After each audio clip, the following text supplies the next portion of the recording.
काय आता डान्स करायला लावायचं साहेबांना? क्रिकेटमध्ये भरपूर त्यांनी चौके आणि छक्के लगवलेले आहेत, तर आता आपण त्यांच्याकडून सुद्धा एक डान्स करून घेऊया, है ना?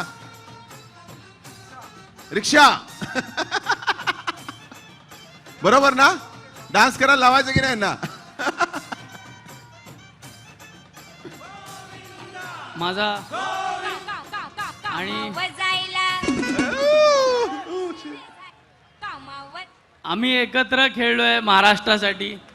प्रीतम हा माझा खूप वर्षांपासून मित्र आहे, अतिशय छोट्या भावासारखा आहे आणि त्याच्यामुळे पण मी आज इथे आलोय हे पण मला सांगायचं होतं. आता गाणं वाजवू शकता. आता isakal.com आहे देशातील नंबर 1 ची मराठी न्यूज वेबसाईट. प्रत्येक अपडेटसाठी isakal.com ला नक्की भेट द्या.